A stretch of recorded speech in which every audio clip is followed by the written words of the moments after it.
Test, test. Hello, hello, hello. I don't know if I'm live, but I'm going to check.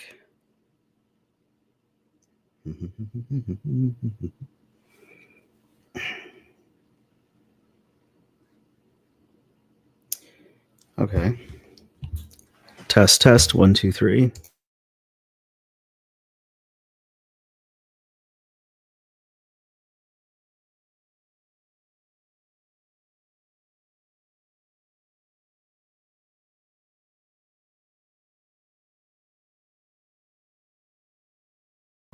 The Antinatalist informant. Never heard of it. Yeah, it just got released 4 hours ago. So it's called I Wish You Were Never Born, a documentary. It's from this channel, Jack Boswell. It has 140 subscribers. And right now, 20 views. Ouch. So some of the players that we know, I started this just a few minutes ago, and I was like, I should live stream this. I don't know why. I don't. It's just some people that, if you've been around for a few years, you know some of these people, and I don't know. Let's go down some memory lane.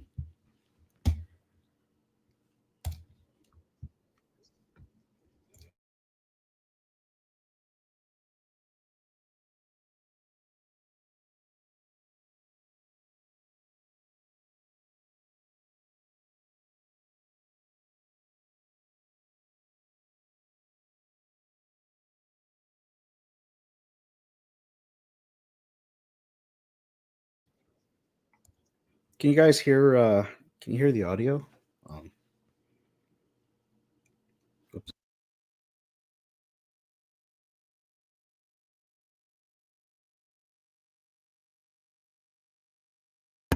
Darn, the audio is not working. Shit. Okay. Okay. What do I do?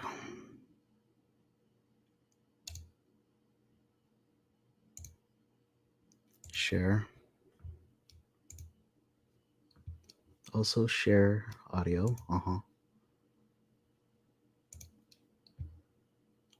Oh. It has to be part of a tab. Lame. All right, one sec. I got this. I know how to use a computer. I barely get by.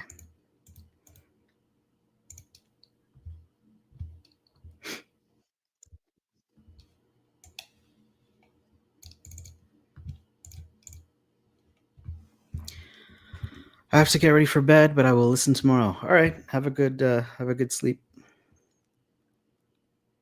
All right. I think I've figured this out. Let's try it again. Share screen. Boom. Boom. Boom.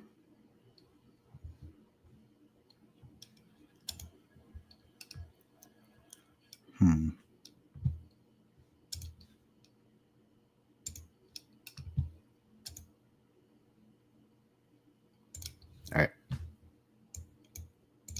These are the neighbors.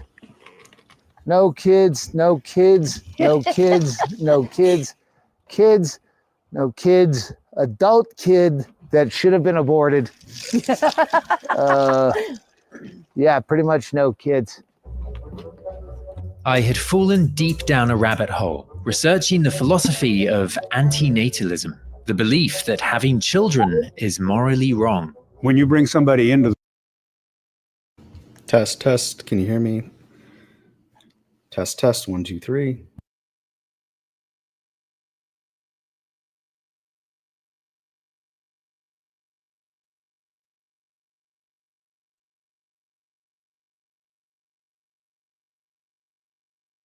Okay, sorry about that. I just wanted to make sure the audio is working.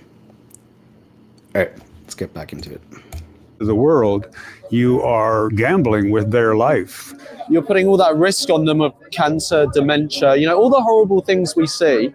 That's actually wrong. You have a big grin on your face. Well, I mean, it's just so fundamentally true. And I think a lot of people don't understand that. There's no reason for you to reproduce. I'm not convinced by it. I'm not convinced by it, and I don't think any sort of convincing is ever going to undo the biological imperative to have children. And yet, this fringe belief continues to attract new followers. A 27-year-old man in India is suing his parents for giving birth to him without his consent. Bit of a Wait, new followers? That ain't new. Convinced by it, and I don't think any sort of convincing is ever going to undo the biological imperative to have children. And yet, this fringe belief continues to attract new followers. A 27-year-old man in India is suing his parents for giving birth to him Old news. No, I'm kidding. without his consent. bit of a revelation, really, to actually find that there are people that think along the same lines. Sasha, thanks for doing this, brother. Oh, you're welcome. Taken to its logical conclusion, the implications of antinatalism are hard to stomach. The name voluntary human extinction pretty much sums it up. Extinction is a word he uses. So I want everyone to die, otherwise you just carry on and on and on and on forever. And I'm like, well, buddy, you can start with yourself. I've set out to understand what draws people to antinatalism. The end of suffering forever, that's a really tough thing to say no to. What kind of toll does it take on their lives? I think a lot of people would assume that antinatalists would resent their parents. Yeah, they wronged me by bringing me here. And well, Matt's just, yeah. How does it relate to wider issues? Full reproductive freedom doesn't exist anywhere. Is antinatalism simply a crisis of mental health? Suicide is very brave. I'm so happy that my friends are free. Bro. Oh no. Oh no. Oh good. Amanda Lawrence and Danny Shine. There's more. So the reason I wanted to hop on, I saw Kirk pop up. So I think he's in here too. And I think Dana's in here. And there might be others. Are you in here, Andrew? I don't. Or do they have a point? Existence is the problem. The solution is never existence. Do you wish I hadn't been born? Most people underestimate the amount of bad in their lives. I think it would have been better for the world and for you not to have been born. The gang's all here. There is no purpose. You're just trapped in a prison. Not my words. They belong to the Antinatalist Reddit group, which boasts over 200,000 members. Scrolling through it is enough to drive you to drink. The only question is if the glass is half full or half empty. No prizes for guessing which an antinatalist would choose. Think about all of your poor unborn children who have no problems right now. But if you create them, they're going to have a whole lot of problems just created just by that one moment of, you know, a nice feeling and a rub-a-dub-dub. I was outside King's Cross Station in London, watching Danny Shine interact with the public. This is... Ah, yes, Danny Shine. I have a video about Danny reacting to... Oh, Jesus. Do I start saying about all these people? No? All right, let's just watch it. But I'm saying we're all deluded and people like that are having children, can you imagine? Which is why I always carry some spare condoms to anybody who has half a chance this evening of making some poor woman pregnant. And on one of his breaks, I found myself on the receiving end of a diatribe. There's no reason to do it. Think about why you do want to. Why? Why do you want to? What? You want to be like the master of somebody else's life? You want to tell them what to do? You want to guide them? You want them to look up to you? Do you want that? Well, fuck for. You got your own little fucking life to take care of, and all your own bullshit and demons and all this shit that we've all got, yeah? So why would you do that? Why would you even want to? You can parrot any old stupid shitty line, but if your child is asking you, why did you have me when they're in crisis, you need to tell them the truth. Why would you? I was struggling to figure out how much of this Danny really believes and how much is a provocative form of street theatre. We think that too, don't worry. So I arranged to meet up with Lawrence Anton, an antinatalist whose actions speak louder than words. Can we talk about your scrotum? What the hell? I don't get asked that by a man every Tuesday evening. You have had a vasectomy. Yeah. How old were you when you had it? 23, I think. The way I saw it was that if I did change my mind after having a vasectomy, I've only screwed over myself. But if I don't get a vasectomy and an accident happens, I've screwed over someone else in terms of like creating them. And also, if I did have a vasectomy and lived to regret it, and I wanted to have a child, I could adopt, right? And that's not a bad thing. I suppose what I'm curious is when you're going through a really euphoric moment in your life, something really joyous, do you ever doubt your convictions? Well, in the most euphoric times, I'm probably not thinking about antinatalism because I'm like so in the moment with whatever's going on. But if someone was to like drag me out of it for a split second and say, think about the moment you're in now, it's amazing to have those euphoric moments. But if I was never born, I wouldn't exist to be deprived of them.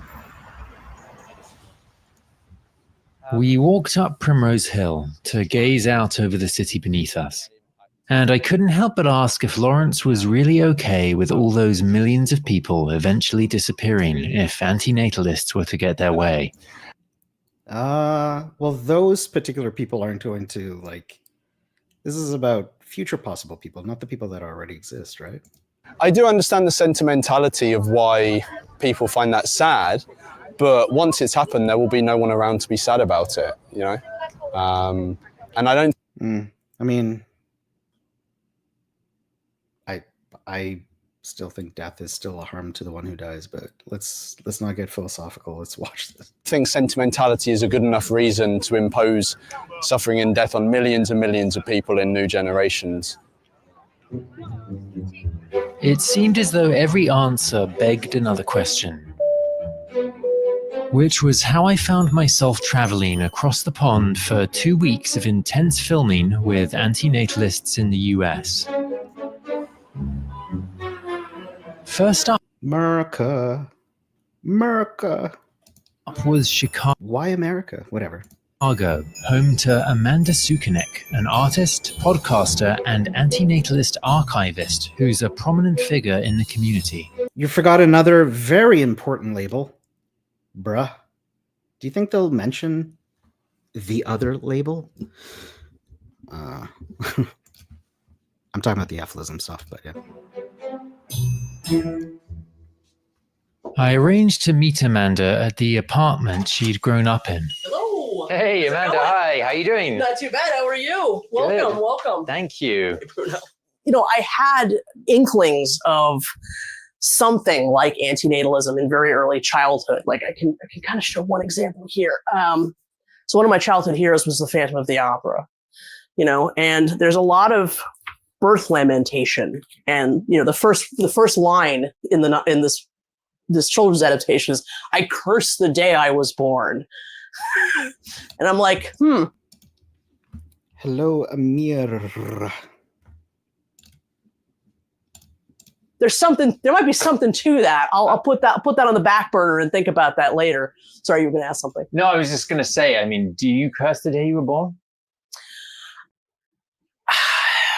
I mean, it's a kind of a yes or no answer. You know, I curse the fact that risks were taken with my sentient welfare. I curse the fact that I'm going to die one day, and that I have no guarantee that that's going to be some sort of, you know, wistful, calm, peaceful transition from being alive to not being alive.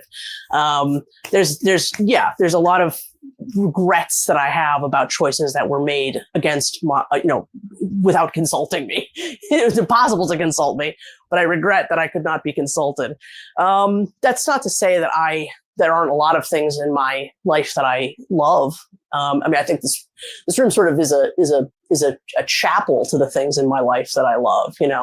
I think I'm more scaling towards, I do wish that I had never been born. I think that procreation is an egregious act of violence, basically. And so Are you surprised when you hear Benatar say he won't press the red button? That special hypothetical? No. I knew that. He said it on my channel. And I put it in my shorts. I tried to promote that he won't press the red button, but did you see it? Anyway. I definitely do. Yeah. Sorry. Blah, blah, blah, blah, blah. No. But, because some people might say making a choice for someone else to bring them into the world, but you're also giving them all of these benefits and nice things. Yeah. How do you hold that view against antinatalism? The idea that there's all this control over the kind of life that you can, there's no guarantees. There's absolutely no guarantee that you're going to be able to provide the beings that you create with any of these joys or any of these satisfactions. But what you can guarantee is that you're creating a being that will die and that will inevitably experience suffering. You want to sit on the couch? Sure, yeah. Okay. What drew me to antinatalism as a subject matter wasn't... Yo, their apartment is, wow, that's a nice apartment. So much... I've only seen like Amanda's room, whatever. The philosophy as... I live in a bachelor pad, it's small.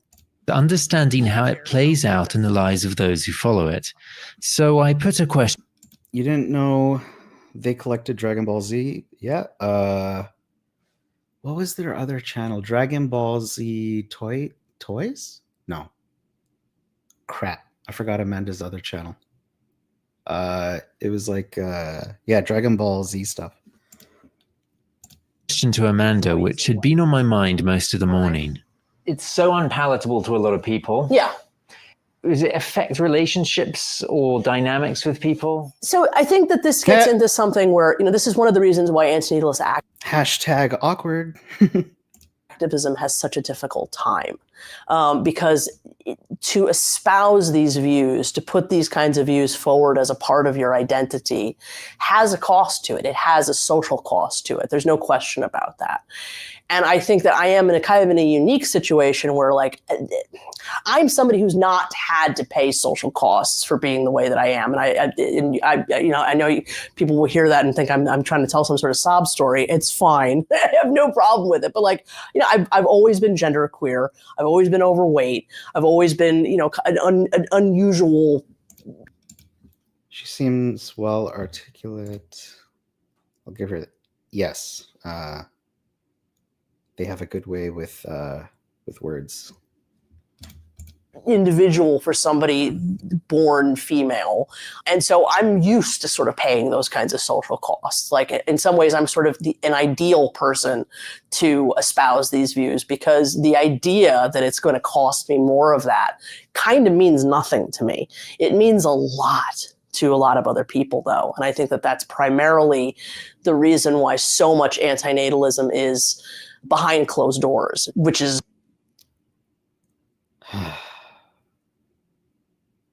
okay. This is another reason why I think it's so important that those that do feel comfortable about it do it. Have more of a responsibility to do it. So yeah, I'm proud. I'm proud and pleased to be somebody that can, and I feel like I have a responsibility to. Please tell me they're going to talk about the ephilism stuff. Like, there's no way they're just doing antinatalism with ephilis and not like talking about the other stuff. Please tell me they bring this up too.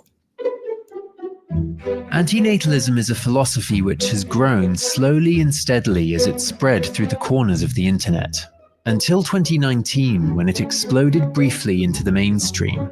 A 27-year-old man in India is suing his parents for giving birth to him without his consent. The lawsuit didn't go ahead, but the flurry of news stories around it exposed many more people to the belief. Overnight, the Reddit group was flooded with new members, and with that influx came misconceptions. I wanted to meet Yes, I'm here. one of the people policing the discourse online. So I traveled down to San Antonio, Texas to meet an administrator of the largest antinatalist Facebook group, Kirk Waller. I do it usually right here. Oh, really? Okay. I have never seen Kirk. Known him since maybe 2018, 2019. I can't. I did some like in-person. If you look at one of my first few channels, oh wait, that was 5 years ago. I don't remember when I met him, but yeah, I don't think I've ever seen him before. Let me go. Hun, would you bring that computer in for me? I sat down with Kirk to talk about how Bruh. Well, I don't know. He just looks like a normal dude. I don't know. It's just interesting. I'm picturing the Simpsons character profile picture. he views his role in the community. They needed to clean it up, step it up, and that's Andrew. He hasn't mentioned Benatar Cabrera yet. No, I mean, what? We're just 12 minutes in. We're just. I know it is true. He went from activism to Reddit to now Facebook. Hopefully, this just means like he's building up. Like philosophy is, it's not a. You want to draw people in first, right? It's really what I was brought on for, because they were just having trouble keeping all the conversations from deteriorating. So what kind of... I was an administrator. Andreas and the team added me, and I'll be honest, I lasted maybe 2 weeks, something like that. There's some filth that's posted in that Facebook group, and it's a thankless job. Kirk, I don't know how he manages doing it for so long. Stuff were you looking at when you took it on? Well, I think people conflate antinatalism with... I'm surprised. I'm surprised Boomer could be at... Amir, come on, man. Baby hate or violence and those things. And it's basically the opposite of all that. What is the most troubling kind of thing you've had to take down? Well, violence. Yep. People that don't understand the voluntary nature of it. So in other words, we should impose sterilization, or certain people deserve to reproduce is another problem. Don't say it all, man. Say everything you see. It's not a eugenics program. It's existence is the problem. The solution is never existence. And I've had this state of mind since I was 4 years old. So 60 years. That seems very young. I mean, there's a word for that. I don't remember what it is. When I was 4, I don't think I could even. My mother was pregnant with number 3. And so then it seemed more obvious. And she didn't try and hide the fact. So then I thought, well, all this misery comes, but I just thought no one had a choice. I thought we were the unlucky winners of life, and everyone here was going to cooperate and try and do the best they could to get through it. And then when I just asked her, does this just happen to you? Do you just get pregnant? And she said, no, it's a decision your father and I made. And that was it. That's all I needed to know, is like, you chose to put me at risk without my consent, and now I have to go through life. Bro, you thought all that at 4 years old? Whatever. And I can't verify it either way, but all right. And deal with all the stress and stress. And I had no needs or desires prior to my existence. So this is strictly because you wanted something. Right. You thought about pre-existence at 4. Okay, whatever. Maybe he did. I don't know. Did you have a happy childhood when you were 4 years old? I think my parents tried to do what they could. I would say we were lower middle class. I did spend a lot of time on my grandfather's farm. Physical punishment was real. And even to the point, if you ever think of further back, that was the edge that I caught, was you had to go like pick your own switch. So there you've got a psychological dilemma, because you've got to go. Kirk's place looks nice too. Is this going to be a common theme? Damn. grab one that's big enough to satisfy your father. This is to hit you. Right, for punishment. If you got one too small, well, then he would pick one. So he said, I need to pick one that's as small as I can get away with. So even there is sort of a psychological trauma. You're choosing your own punishment. It's like, do you want to be hung or shot? Right? I suppose what I'm getting at is if you had a different childhood, whether you would have thought at 4 years old, maybe I haven't been burdened with consciousness. No, because it wasn't just me. It was the whole concept of putting someone at risk for not on their part, but for your own reason, and with no remedy. And that's how I see it. This is a rifle. You can hold it very well. That's the rifle. As well as being the sheriff of Facebook, Kirk is a keen shooter. This is a leather. You can put it on the table in the middle room there. Damn, don't mess with Kirk. Damn. America. Okay. Over that way. This is my home defense gun. That's your home defense gun. And, there you are, right? He offered to take me shooting and even... Okay, that is kind of cool. Was that like a...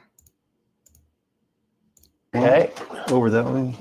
This is my home defense gun. That's your home defense gun. Looks like he's in a, bring that out for a zombie apocalypse. Jeez. And, there you are, right? He offered to take me shooting and even changed into his authentic Western outfit. Oh my God. Kind of underdressed.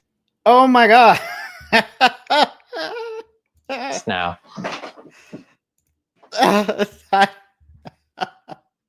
Oh, that's good. Shooting and even changed shooting. Kind of underdressed now. Kirk, update your profile picture. Go to this, dude. And the next thing I knew, I was loading up my rented pickup with guns. The beast from the east is here. I'm behind the stream. Sorry. Wait, I'm behind the stream? She never had to pay social costs for her online activity. Explains a lot about her, how she operates. Yeah. Hashtag awkward. I hope you don't mind me bringing it up, but when we spoke on Zoom before, you said that your parents really didn't understand your... Yo, Kirk is... I'm sorry, just... that is one hell of an outfit. Okay, I'm gonna stop. Let's actually watch this thing. And the next thing I knew, I was loading up my rented pickup with guns. I hope you don't mind me bringing it up, but when we spoke on Zoom before, you said that your parents really didn't understand your beliefs, and it had caused some distance between you.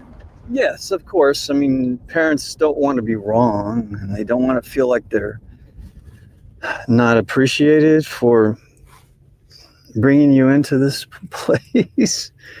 But they're fairly well entrenched, and I don't really try and change their mind. I mean, it's somewhat pointless. Do you see them very often? No, it's been 15 years, maybe. So if your parents acknowledged that what they did was wrong, bringing you into the world, do you think that might bring you closer to them again? That would be a big help to better conversation, of course. But if someone insists that what they did was right and they wouldn't change it, to me, forgiveness requires repentance of the action that's causing harm. Godfrey says, I spoke with Jack and I'm surprised he doesn't include Ethel. Yeah, we're 17 minutes in. I don't know how far back you are, Steve. But when you catch up or hear me. Yeah, so I'm 17 minutes into it. No mention of Ethylism. Damn. Do they actually mention it? That's just a fundamental definition to me. Otherwise, it doesn't really have any meaning. It's just a mental assent that they're going to mistreat you. And you've accepted that mistreatment. I don't really see how that's healthy at all. Pull the trigger gently and lower it. Gently There's lower a live round in there, right? Gently lower it. Okay, but there is a live round in there? Yes, lower it gently. Okay. Gently lower it.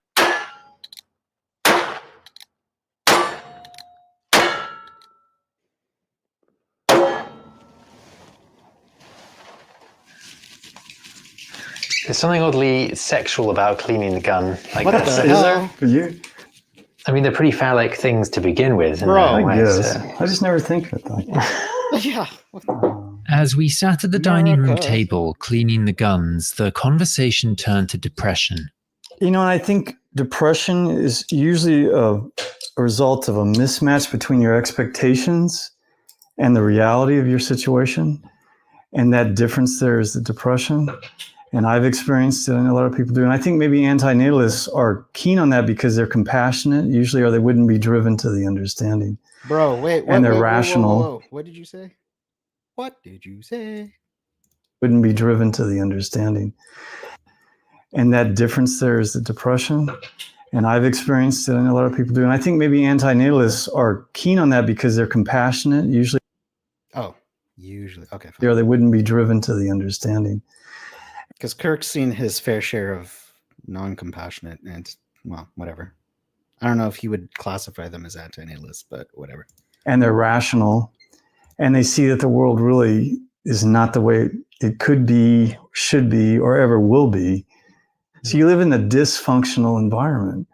And when you live in a dysfunctional environment, you put an animal in a cage, it's not the place it needs to be or should be. And you're stuck in a wage slave job. You have to sit in traffic. You're in a place that doesn't consider you anything more. The anti-work people are going to love that term. Than just a cog. That's depressing as well, right? And when you realize that you needn't have gone through that, I think that can be depressing. So I think compassion is required. I think if you're not a compassionate person, I don't think antinatalism will make sense to you. You can be a misanthrope. You can hate the world and hate existence and hate people. That exists. And of course, that's different than philosophical misanthropy. I get it. Have you ever felt suicidal? I've seen there's times when I've felt like I really, really would have difficulty carrying on. Yeah, I would say yes, probably so. But I think that's not uncommon for just the general population. I think people should have the right to take their lives. I've had people in my family do that. This is creeping up. I wonder where he's going with that in terms of the documentary. Not immediate family, but close. And whether it was chronic pain that couldn't be relieved or just a really difficult situation. You didn't ask for this life, but you should be able to at least leave. But the problem is it doesn't always work. You might end up in a worse situation than you're in. You have to consider the people around you. How does it affect them? Once you're alive, once you exist, then you have all these other considerations. And the key thing about antinatalism, which I want to make so clear, is it's prevention. It prevents all these moral issues. It's that simple. Once you have that, whether it's abortion or sending grandma off on a raft in the icy sea, those are all difficult decisions to make. Andrew says, this personal stuff is also padding. I'm not familiar with, what do you mean padding? Like filler or, yeah, what do you mean? You don't have to make any of those if you're just not here. So the prevention is the key. You can live the life you want, as long as you want, how you want, but just stop. Stop making it more. That's it. It's really just that simple. People make it so complicated, and they also don't want to bring their minds to it. That's what I don't understand. Hands are driven by compassion. LOL. Yeah, well, Kirk is, I don't know. He's seen his fair share of stuff, so like I don't know. I'm assuming he thinks the uncompassionate ones are probably not AN, or I don't know how he figures that out. Mom, I'm at the bus station in Hollywood, and this gentleman says he can make me a star, and if you could just wire me $250. Hello, Mom? Yeah, filler. Yeah, we're halfway into it, and it's been mostly filler. I'm hoping it spices up soon, or like gets a little bit more. I don't know. Hey, welcome. I was in Arizona. I had traveled 800 miles west from San Antonio He's a celebrity. To a small town of 5,000 people called Bisbee, near the Mexican border, to meet the comedian Doug Stanhope and his wife, the writer Amy Bingo Bingaman. Who are these? That's us. That's you? Oh, yeah. He gets me a wig, he takes the Bible, and we go for it. We sprayed his face to look oily. I wanted to chat with Doug because of a rich vein of antinatalism running through his material. Amir, are all the ANs compassionate? Amir, you've had you've met your fair share of uncompassionate ANs. You know the answer to that, I think. Best thing I've done with my life is the abortion that I had. Quitting school and having an abortion are the two things I look back and go, oh, you're fucking good work, Stanhope. And I say it's my abortion, but it was my wife at the time. She had the abortion and I paid for it. It's not the kind of thing you try to go Dutch on. Yeah. No. And there was no part of either of you that wanted to keep it? No, that was the only thing we never fought over. Before and after we broke up, we fought about pretty much everything, but that we could always cheers. Why? Because we'd have to be fucking dealing with a kid right now still. I mean, yeah, that kid would be, probably if he was in college, I'd have to pay for that. If he was a drug addict, I'd feel responsible. Whatever he did, it's my fault. And I've always thought that about my parents. How does anyone have the hubris to just have a child?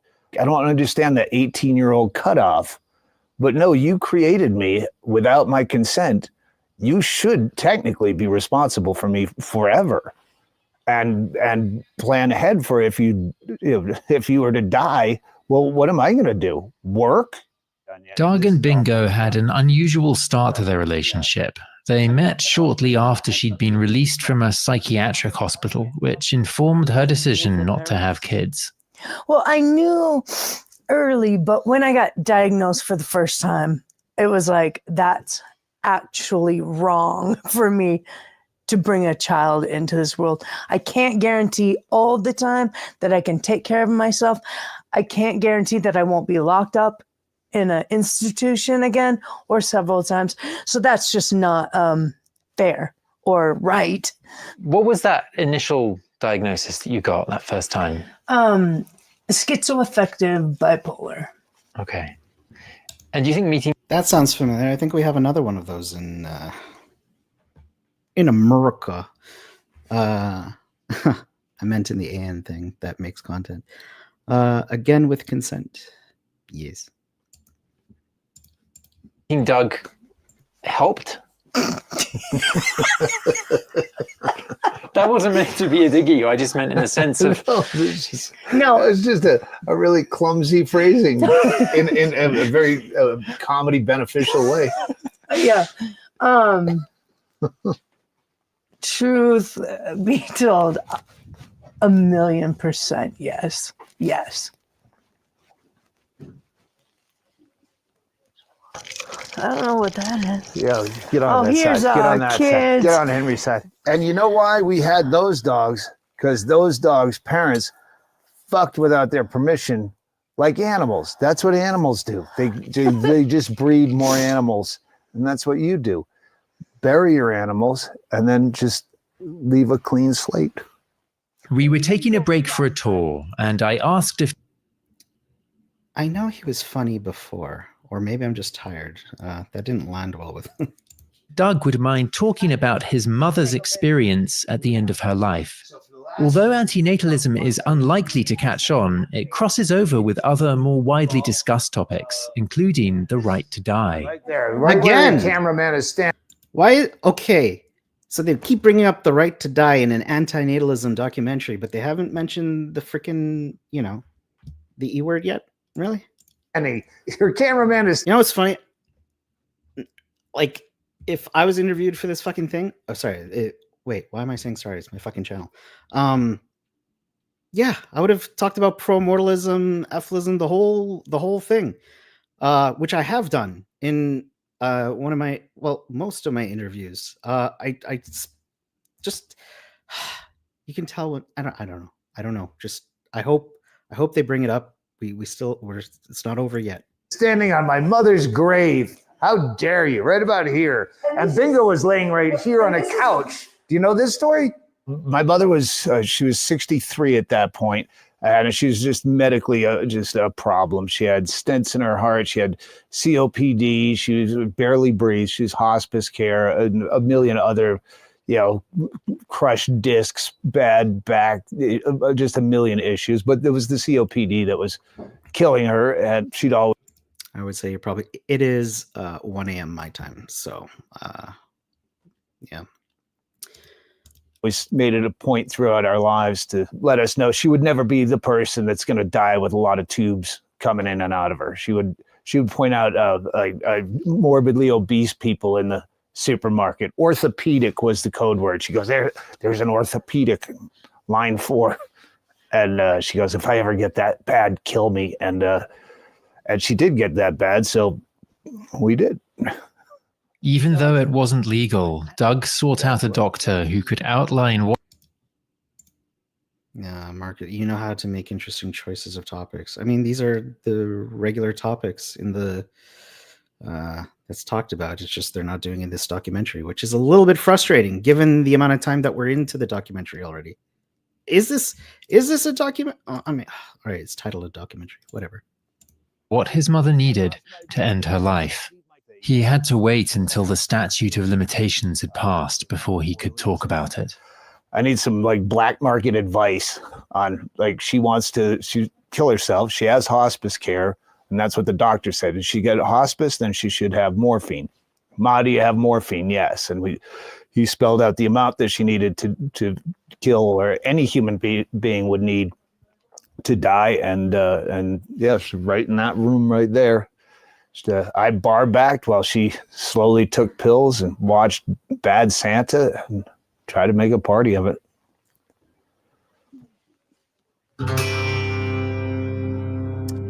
Okay. It was becoming clear that antinatalism intersects with issues many of us will have. Oh, bro. Okay. And Amir, yeah, I think they touched on that. They're getting into intersections, so hopefully we're at it. We're going down this path now. To confront sooner or later. We may have been brought into the world without a choice, but perhaps we should have the right to leave on our own terms. That's not. This wasn't the only wider issue, though. It dun dun dun. Here comes the spice. It also crosses over with environmentalism and reproductive rights. Okay, that was not the spice I was thinking of. They're probably going to bring in Les Unite now. Two issues which are very important to Les Knight. Oh my god. A key figure in the voluntary human extinction movement. Called it. Although Les has been campaigning for decades, he'd recently been the focus of a New York Times. What sort of stuff does this chap usually do? It looks more like info. Yes, it does. Look. I didn't check his channel, but yeah, I'm sorry, I don't know much about him. Ephilism is never mentioned, mate. What the hell?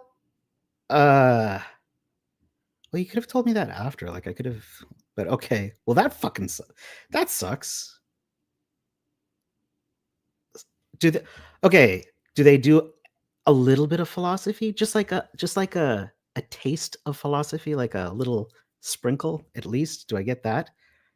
Because I got excited to watch this thing, and now I'm getting meh. Times article, which drew the attention of Elon Musk. And he was quoted on the front page of the New York Times as saying, there are 8 billion people in the world, but it would be better if there were none. And I'm like, well, buddy, you can start with yourself. Oh, spicy Elon. I won't answer that question. Okay.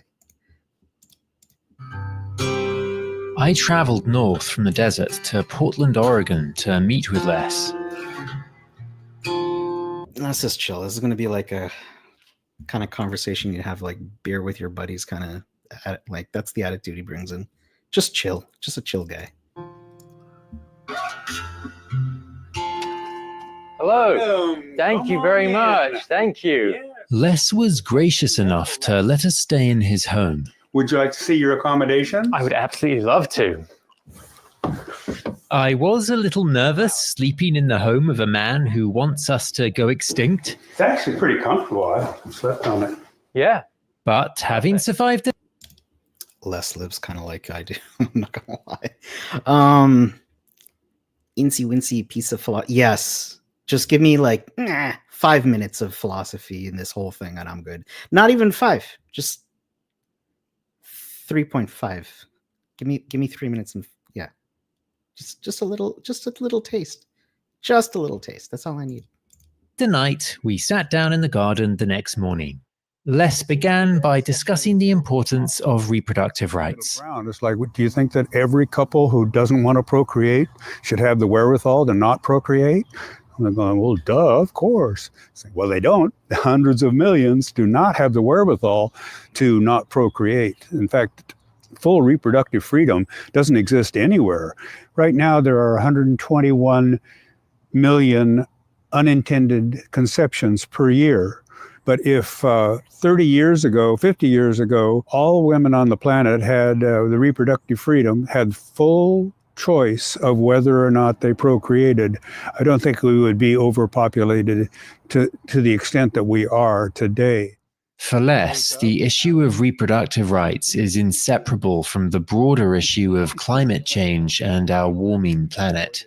In fact, that's one of the main reasons that we need to have universal reproductive freedom. Everybody not born everywhere, but especially in those areas that are going to be hit the hardest, will die. They won't have to experience those horrible conditions and die in it. Also, the people who are already in existence will have a better chance of surviving if there aren't more of them. Like if a couple has 2 offspring to care for and migrate with, that's be a lot easier than having 6. It's such a difficult idea for people to get on board with. And you recently drew the ire of Elon Musk, is that right?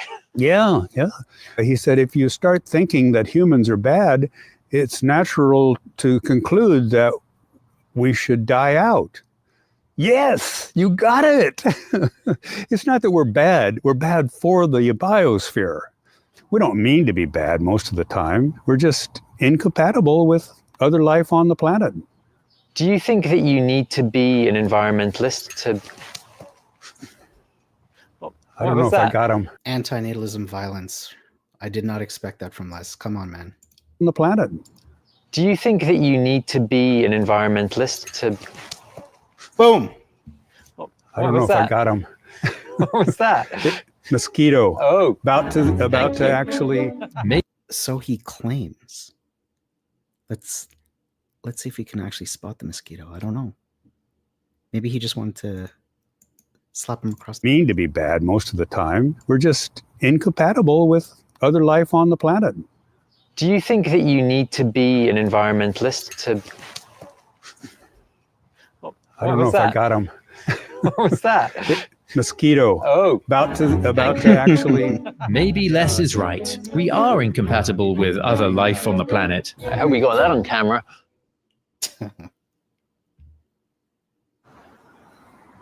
I had traveled down to Canyon City, Colorado. Who do I know in that area?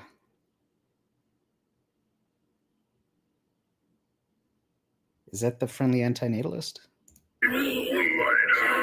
Where a Halloween decoration was making me question my mortality.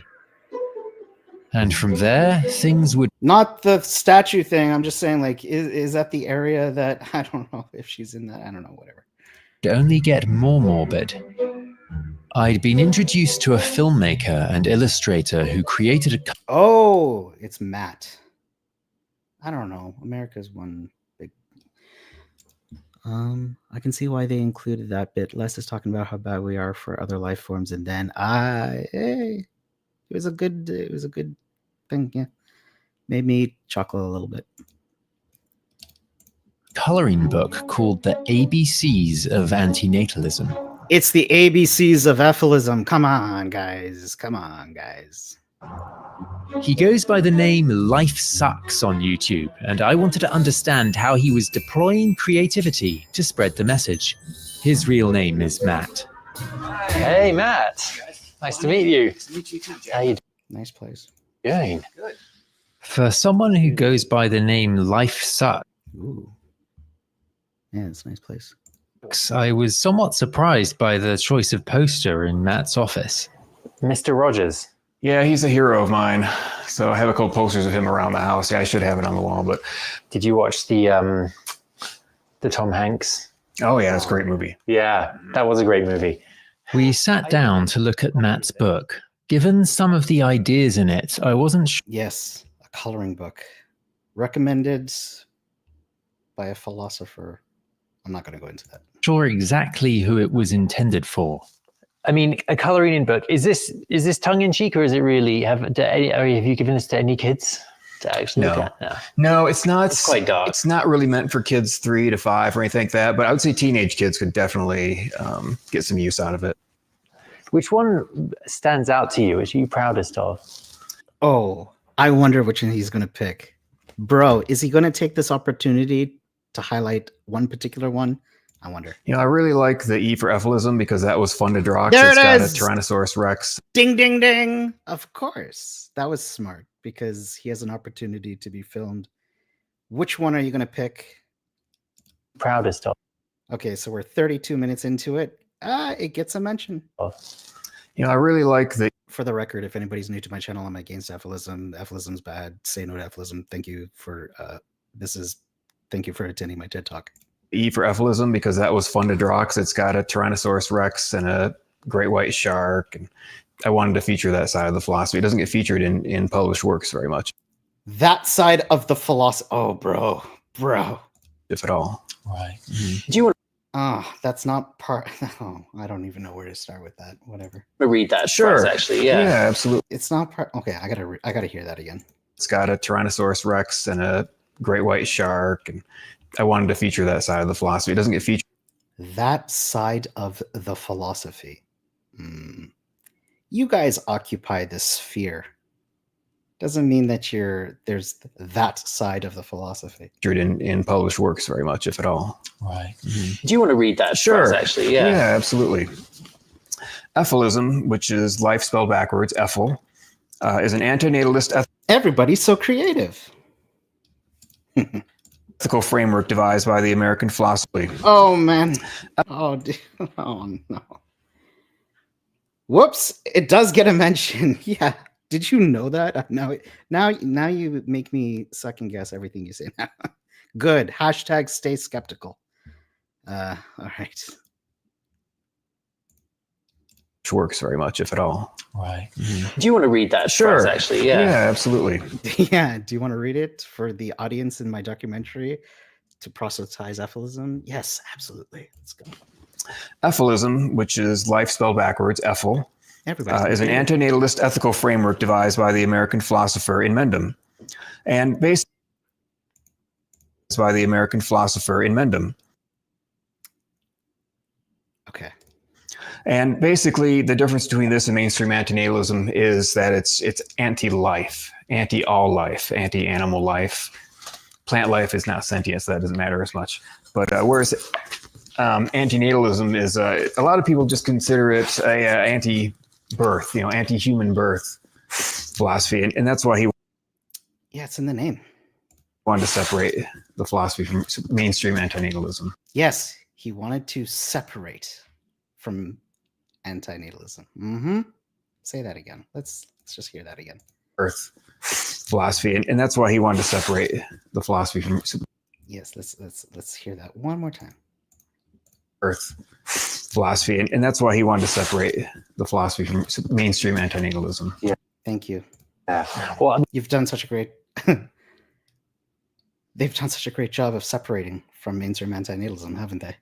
To separate the philosophy from mainstream antinatalism. Yeah. Mm-hmm. Well, I mean, speaking of Earth philosophy, and that's why he wanted to separate the philosophy from mainstream antinatalism. Yeah. Mm-hmm. Well, I mean, speaking of anti-all life, I mean, how do you square that with having this adorable dog sitting here with you? Well, he's adopted, So I had nothing to do with him coming into existence. He was living on the streets, getting scraps, wherever he could, trying to survive like we all are. And I took him into my home just to let him live out his life comfortably. Just keep up. Yeah, so we should give comfort to animals that are already here. And he's sterilized, so he can never reproduce. Mm-hmm. I wanted to pick you up on a phrase. Given Matt's artistic talent, we sat outside whilst he sketched a portrait of me in his unique style. So you're now living in this idyllic part of Colorado, but you were in Michigan for a long time. Why did you make the move down here? I want to get away from people. I don't know if that's actually why, his reason, but his place looks nice. Yeah, I mean, to get away would be nice. I would like that, but I'm stuck in a city. Oh well. Part of it was because my parents died and my brother, so there's a lot of memories back in Michigan, and I just wanted to just start over. Yeah, and then my partner at the time wanted to move as well. What did your parents think about your beliefs before you lost them? They didn't understand them, especially the vegan thing, but my dad did say on his deathbed that he understood. He said, I get it now. It's inhumane. And it's just interesting how when people are finally have nothing to lose at all, they can come to the truth. But did you have a good relationship with them? I did, yeah. I love my parents. I was really close to them. And I'm really lucky that I had such stable people, and anyone who knew them. But Matt talks about how his dogs maul rabbits and he kills them with a shovel to stop their suffering. Why not just not have dogs? Mm-hmm. Misses them. Because I think a lot of people would assume that antinatalists would resent their parents in some way, but it doesn't sound like. Amir, just because other people are saying where they are located doesn't mean you should. I'm deleting your. Don't take this personally, but don't share personal stuff, man. It's not a good idea. You do. Oh, I do. I didn't deserve to be in this shitty ass world, and yeah, they wronged me by bringing me here, and then they left me. They abandoned me. That's something that a lot of parents don't seem to think about. Is they're just going to abandon their kids. They're going to leave them, and they think, oh, I'm going to give them the skills to survive. But you never really get over the death of your parents. I don't think so.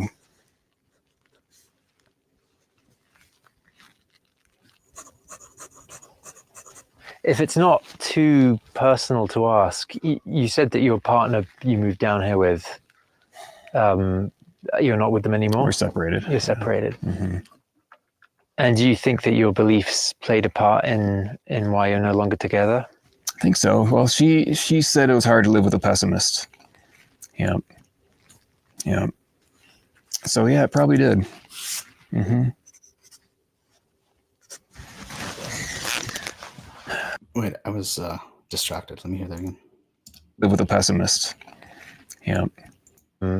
You're not with them anymore? We're separated. You're separated. Mm-hmm. And do you think... Wait, what? Man, that is a nice view.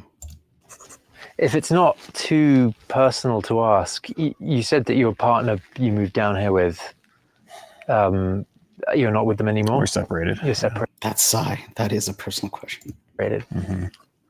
Not to get and do too you personal, think that your here's a beliefs personal question. played a part in why you're no longer together?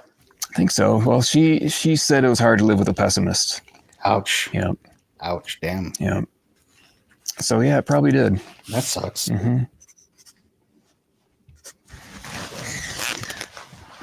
Hard to live with a pessimist. Is that really what she said? There you are. Wow.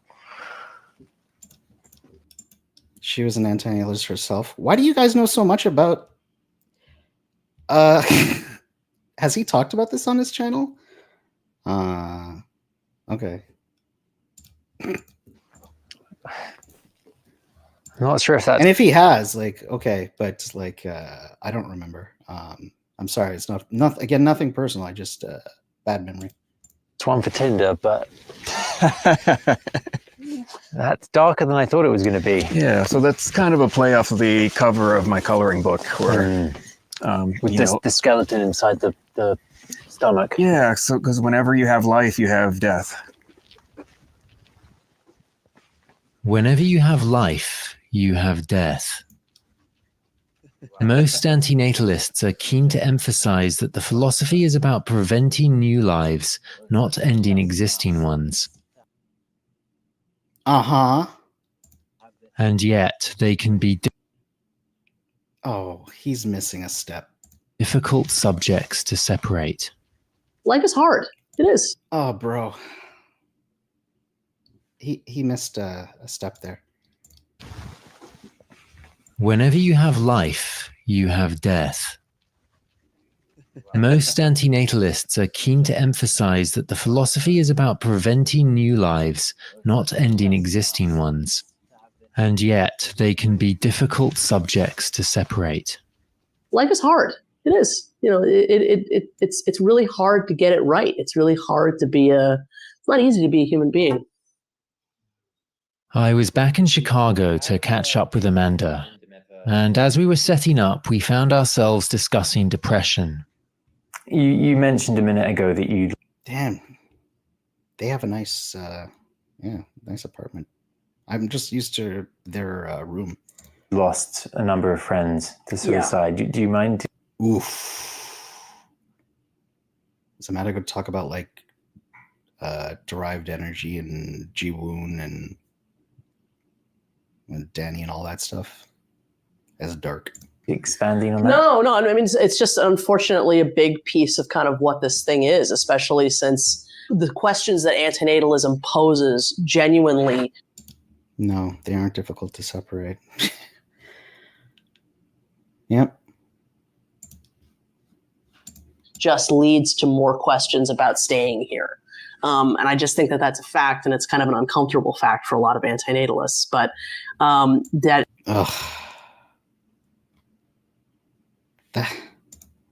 questions about staying here.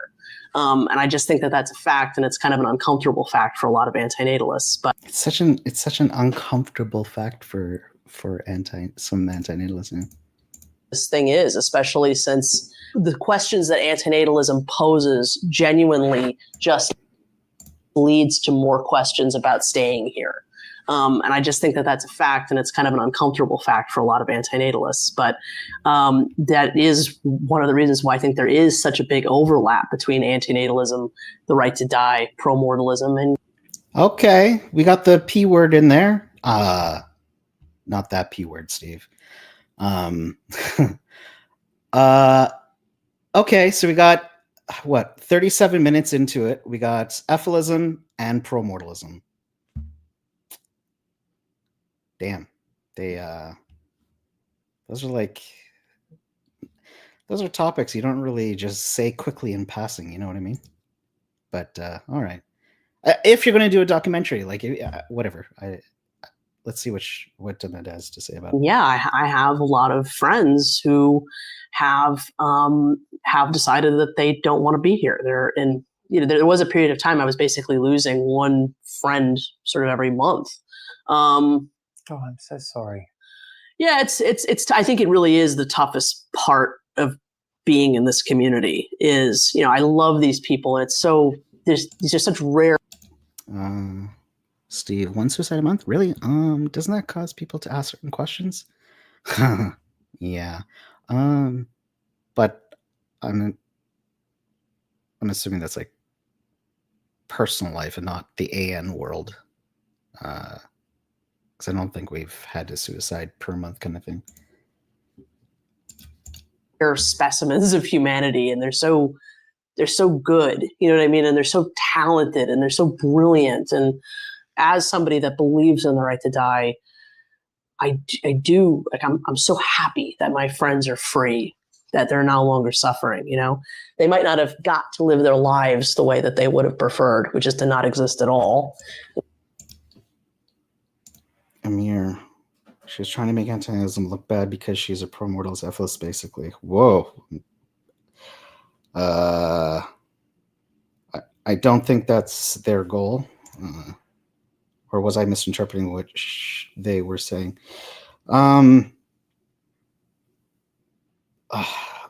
That's a lot to unpack, man. The toughest part of being in this community. Oh, wait. I am catching up. Okay, the toughest part of being in this community. Did they say that? Shit. I'm distracted by chat. Specimens of humanity, and they're so good, you know what I mean? And they're so talented and they're so brilliant. And as somebody that believes in the right to die, I do, like, I'm so happy that my friends are free, that they're no longer suffering, you know? They might not have got to live their lives the way that they would have preferred, which is to not exist at all, in the case of most of my friends, but they did get to live their deaths the way that they chose. And so I can't in any way regret their decision, but it is difficult not to have that piece of you that just is selfish, because now you're alone, you know, now those people don't exist and now your friends are gone. And yeah, it's a difficult thing to contend with for sure.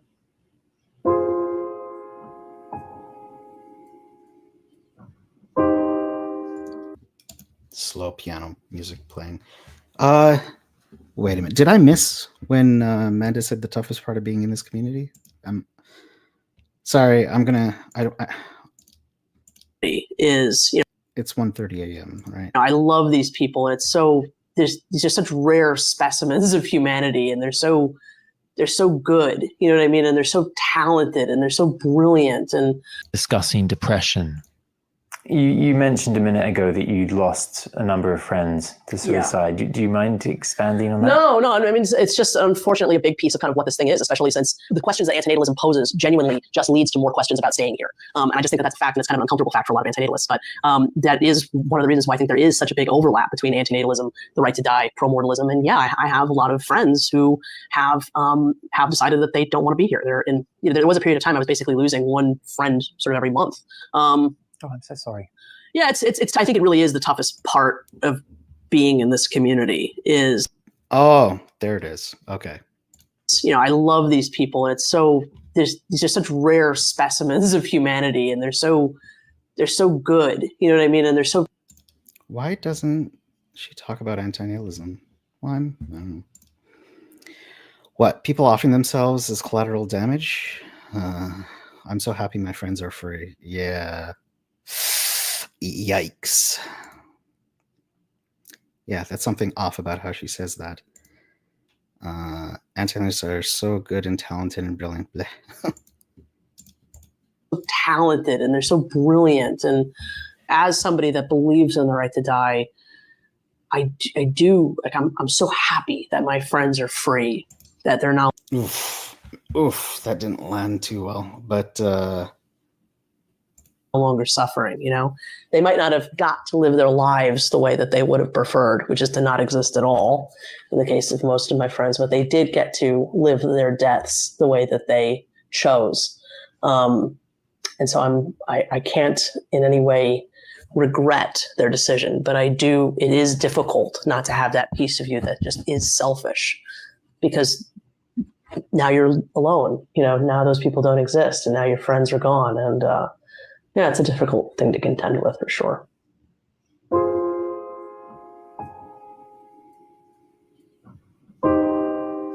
I was on my way home, having spent 2 weeks in the company of antinatalists. And for all the nuances in those I'd spoken where the hell is the Kiwi? To, there was still one more side to all of this I hadn't explored. Dun dun dun. Is the Kiwi coming in?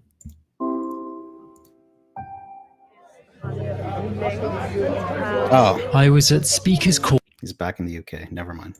In Hyde Park. I was there to film with Danny, who I'd observed at the very start outside King's Cross. There's no. I think this thing has been edited to concentrate on this pro-mortalist stuff. It does feel that, right? It does feel that way, right? Whoa, I paused this at the wrong time, or the unflattering. That's a thumbnail right there. Yeah, it felt like there was that common pro-mortalist theme throughout the whole thing. No reason Or like I have a selection bias. I don't know. for you to reproduce. There isn't, and there's no reason for you either. What? I wanted to talk with Danny because he represents an uncommon perspective within the antinatalist community. Yes, so what? You've got kids, so what? But since they're talking about it, that makes sense. The nuances. You've got kids and you're saying that. How does your daughter feel about your anti-procreation? What's that got to do with anything?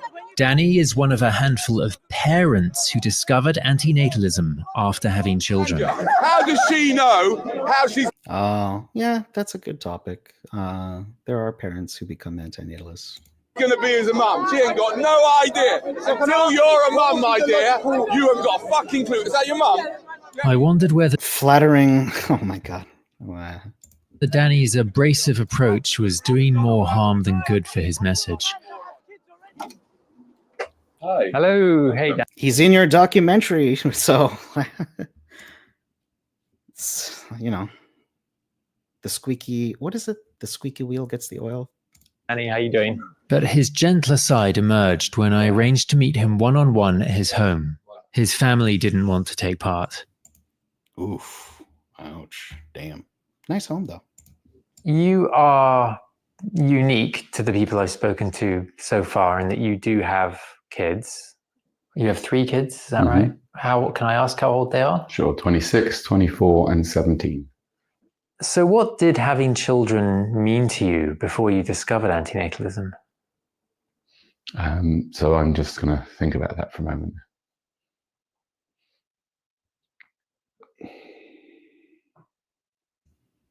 Oh, Danny, come on.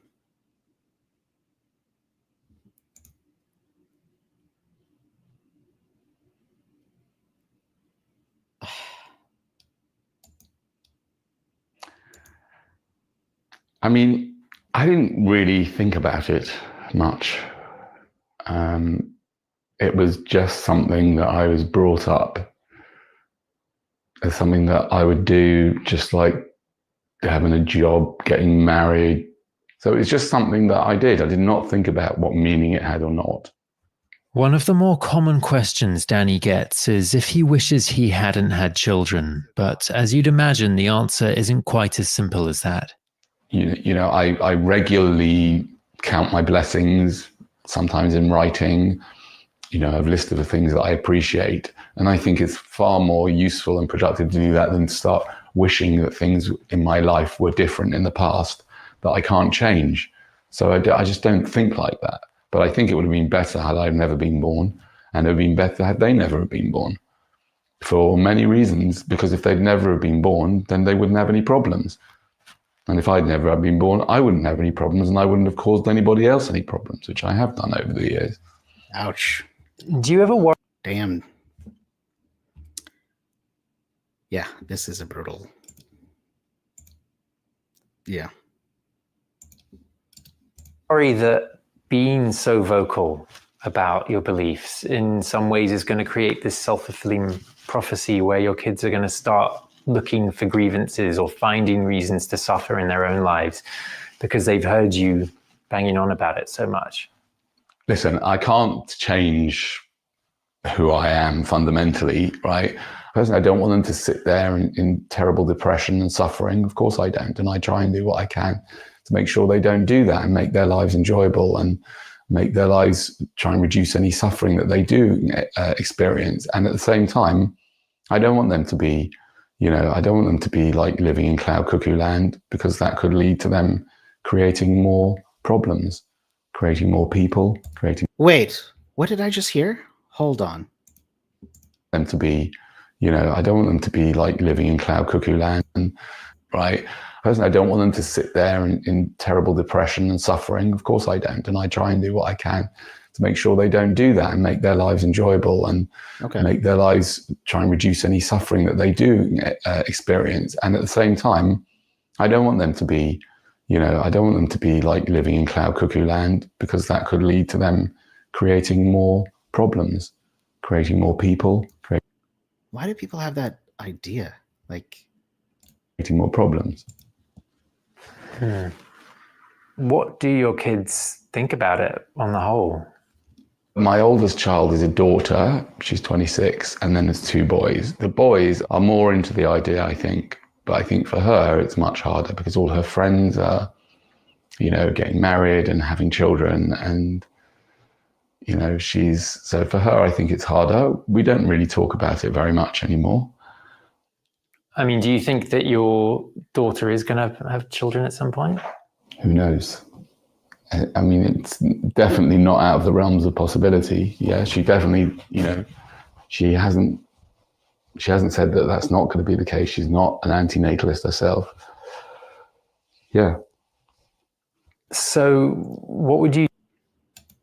This is an uncomfortable conversation. do if your daughter brings home a baby from the hospital one day and you're a grandpa? I mean, I don't know how I'll feel. It's difficult to know. But, you know, when I look at it now, I'd be devastated by it, really devastated. I'd be devastated what she'd done to the child, and I'd be devastated about what it'd do to her, because, you know, I really do firmly think that makes perfect sense to me that if you want to take care of a child, we need to take care of our own little children that are inside ourselves that haven't been taken care of properly and have been traumatized by all. God damn. He's ending this on a... Or just by life itself, or by all sorts of horrible things that happen to people in life.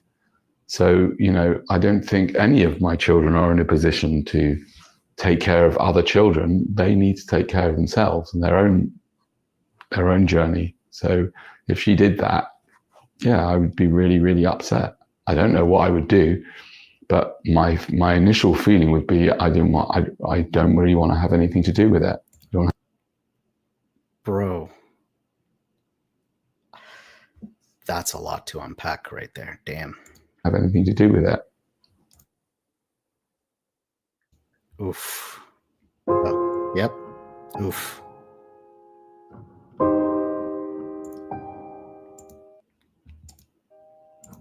Oh, damn. Dude. Oh, this is how they ended? Damn. I had reached the end of my time immersing myself in the world of antinatalism. It's tempting to categorize the belief as a symptom of depression or trauma. And yet that also feels reductive. On the one hand, it's a cynical belief marked by defeatism. What antinatalism is about is trying to wake people up from what's basically propaganda we've been fed for our whole lives, that life is good. And on the other, a case of compassion and empathy for the unborn, pushed to its very limits. I don't want to wake the dead. Notice the page they showed there. G is for graceful exit.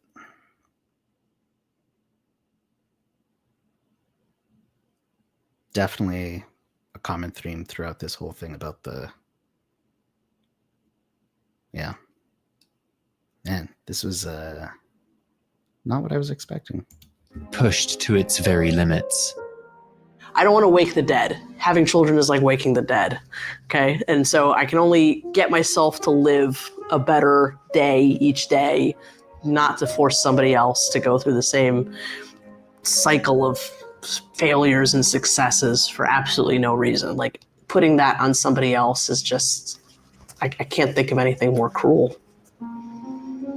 Whilst it can be an isolating ideology with heavy costs to personal relationships, the duty to spread the word also creates a paradoxical sense of purpose for many antinatalists. They may be shouting into the wind, but in doing so have forged bonds and fostered a community online in their pursuit of a world free of... Okay, I'm just going to say, that's kind of the timing of that edit. But in doing so have forged bonds and fostered a community. Pretty sure Kirk kicked Amanda out. The edit of this was just awkward. But in doing so, have forged bonds and fostered a community online. That's just, oh boy.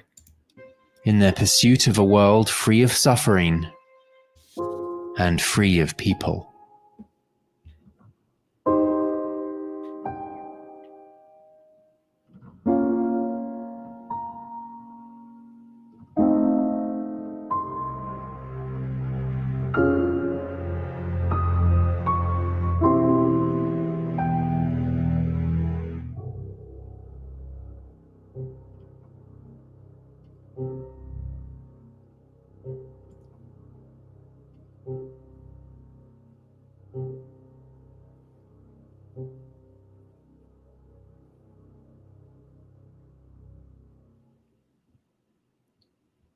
Damn.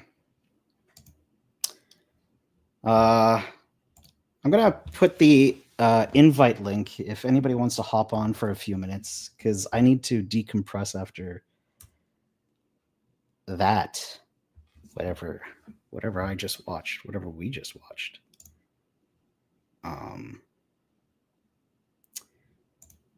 Wow.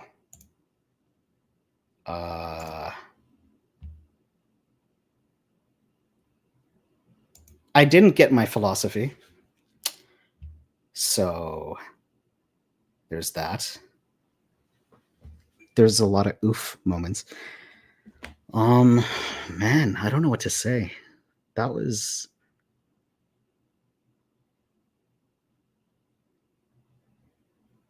yeah,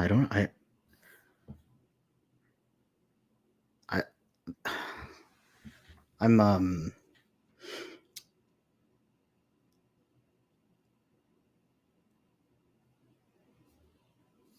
what do you guys think? Oh my gosh. That ended on one heck of a thing. And free of non-humans too. I'm surprised what Jack didn't include. He told me there's enough footage for part 2, and I know he covered the CSAM, etc. stuff. Do you think he'll do a part 2?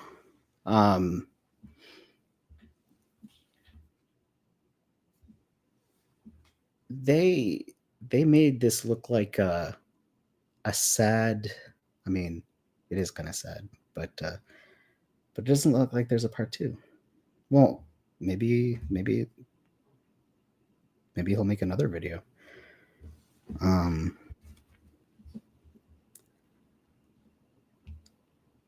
Okay, Tyler. Hello. Goodbye, Tyler Baron Johnson. Did you see some of it? Brother Marcus. Yeah, I caught the tail end before I fucking had a heart attack because I don't know, man. I just have to stick up for people with disabilities, for one, and for two, yeah, I've been living a lie ever since I was born.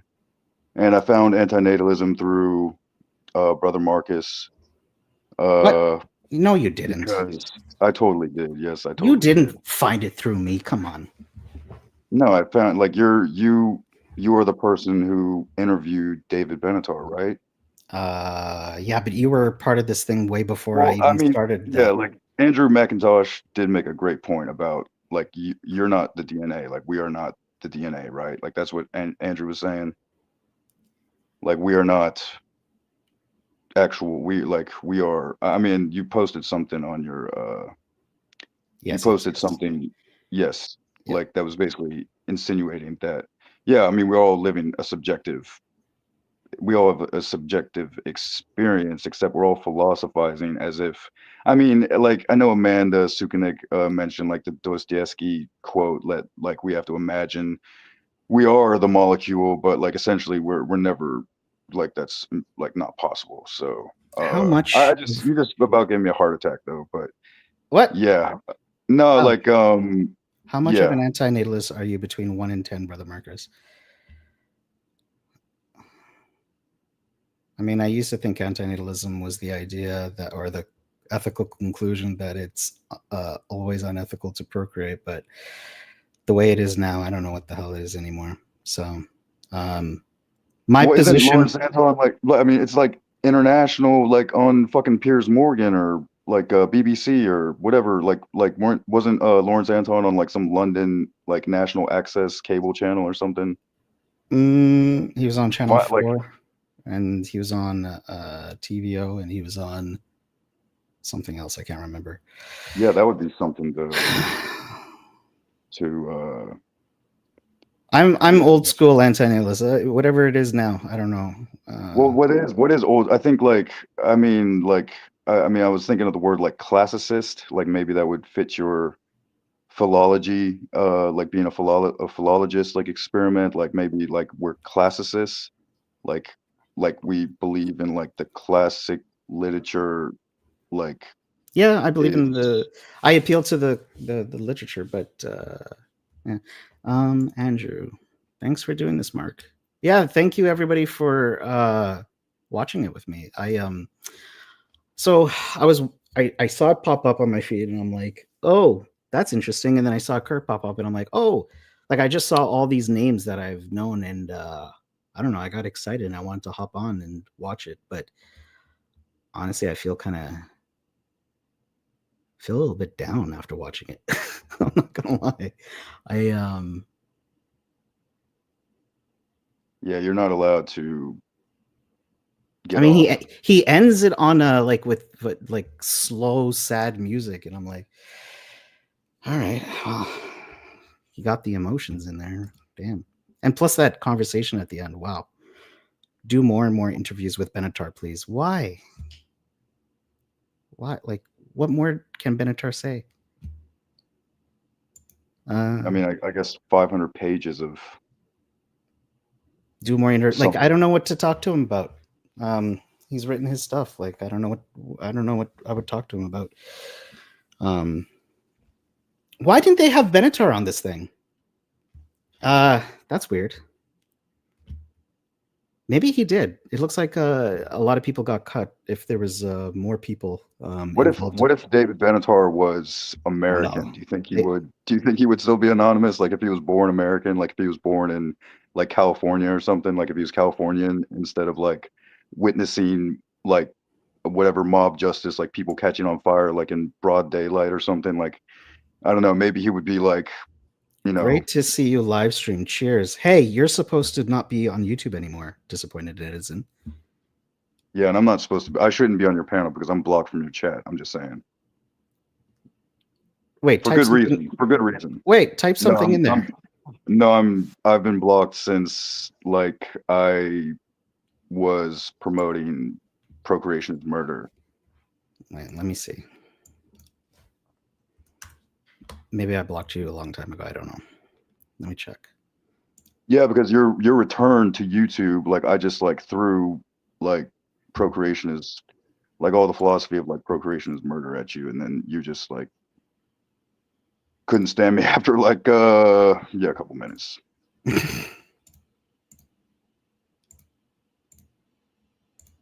But no, don't worry. No, don't worry about me, man. I'm slowly like drifting away from antinatalism, especially. I mean, I'm not. I just got out of the site. I found it. Okay. Please don't unblock me. I don't deserve. Well, if you do something again, I'll just it's a click. I can. Yeah. Okay. Good to see you, disappointed netizen. But like, you shouldn't be on YouTube. But also, thank you. Nice. Good to see you too. I shouldn't be on YouTube. I got seeing all the faces and the names. I got excited. I was like, yeah, that's going to be interesting. Well, at least you had your meetup with David Benatar. I mean, even though it was virtual and you didn't get to see him in person, you still got to speak with him live. Yep. Yes, I did. So you can, mark that off the bucket list. I mean, I already talked to the guy. Oh yeah, that's true. You're the reason why I'm an anti. No, today. Stop saying that. Well, I mean,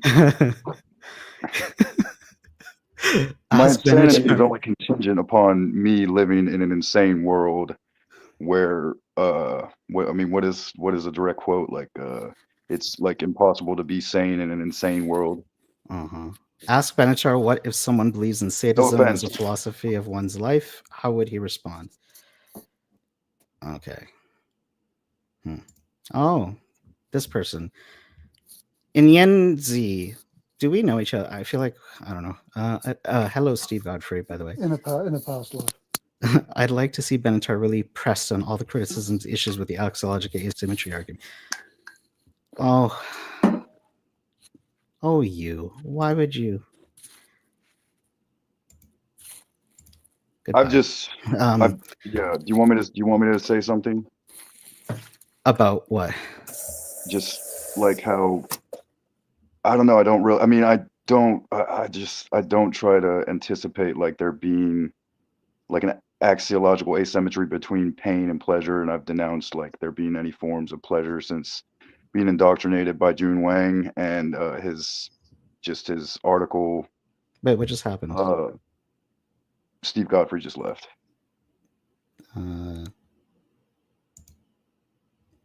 Steve, did I kick you out? If I did, that was an accident. I was trying to. Oh, did I kick you out? No, I think that was my fault. Oh, okay. All right. How do I use a computer? Okay, I'll hide that. What did you think? I just thought I could pop on and give a bit of background to it. I spoke with Jack prior to the production of the movie. He contacted Dana, and so she. I'm sorry. I was excited to see. I thought she was going to be. Yeah. I mean, that's why I'm wondering if there's a part 2 or something. So Dana put him in touch with me, and me and Jack had it was only about an hour, but we sort of ran over the, let's just say, the darker side of things. And so he's aware of. Okay. Oh so yeah, he's fully. So he this is intentional the way he edited. He interviewed Dana. Okay. So yeah, so I'm kind of I mean, it's not for me to say I feel let down. It's entirely his business what he does. Yeah. But it's kind of like, oh, that was a bit bland. It was kind of, and just a bit naff about. Yeah, it's just a bit naff. Considering that I know that he was exploring certain other things related to everything, and I just kind of think, wow, okay, I don't know. So yeah, I just wanted to say that I'm just surprised, and I felt it was a bit of a dreary, drabby nothing.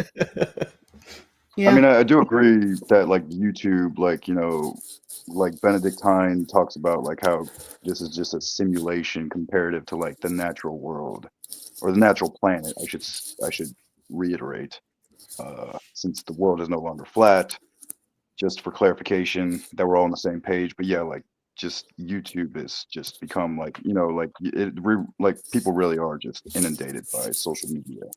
I just got out of the psych ward, and honestly, like 2 weeks without social media was an absolute blessing in disguise, because like parasocial relationships are just, I guess. Yeah, Steve mentioned that about parasocial somewhere. Oh, that was the part about when he said at the end of the video, there's something like a vibrant community, yada yada yada, but nobody's met each other. It's not a community. It's just a group of disembodied voices. I mean, I don't want to sound too crude, but it's going to come off that way, and probably because it is that way. But when you I can't. No, I'm not going to say that. I just think that people put too much stock in these so-called relationships. So yeah. Yeah. I don't know. Okay, I'll say it. I'll say it. I'll just say that when people talk about losing their friends, just a part of me just sort of goes, well, they're not really your friends, are they? So I'll just leave that there. That's probably a bit too much. Yeah. Or if they are your friends, that means you don't have a lot going on in real life. I don't know. People make friends online. Yeah. Is my business coming through? I mean, I just, like I wouldn't. I'm friendly. I used to say I'm friendly, but try to be friendly, but not friends. But I'll be honest, I don't think I've been that friendly lately. So, I mean, it is what it is.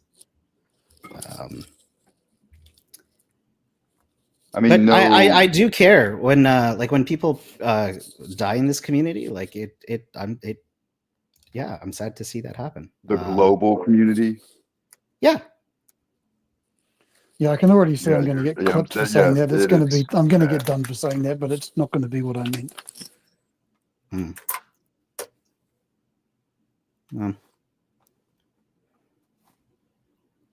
Yeah, like I don't know. I just get anxiety from like even seeing people online. You are in one, lucky to have direct contact. Oh my God, the I'm sorry, Sash. You don't. You have so many questions to ask him, but I don't know how to contact. Yeah, the parasocial thing. I mean, legalized mental illness. I mean, it's actually mental illness is actually legalized. I think is maybe a problem. So many people, like, how many people are actually gonna like? They revere Benatar, but then at the same time he speaks out against Efilism, and like it's not going to do anything. Like, Yeah, but that's not even fair. I mean, he like it took him, you know, what, like 2, maybe 3 years. Like, how long ago did he write Life is Mean, or The Meaning of Life rather? Like that was like his second to latest book, like before Very Practical Ethics. That was like probably like Human 3 or 4 Predicament. years ago. Human. No, The Meaning of Life or whatever he did. He had like a collaboration with. Oh, Some that other... was a transcript of an interview thing, Meaning of Life with Metz and Benatar. Yeah. That was 2021. A lot of these people I've talked to for 2 years are like part of like the academic philosophy stuff. They're not that hard to. I probably should. I don't know. Yeah, I don't have any questions for the guy, and I mean, if he wants to come on, he's more than welcome. Everybody, well, I was gonna say everybody's welcome to come on, but I shouldn't be on YouTube. Yeah, Efilism is not promortalism, right? Oh man, I don't even know. What's your take on that, Steve? They're all the same thing. Yeah.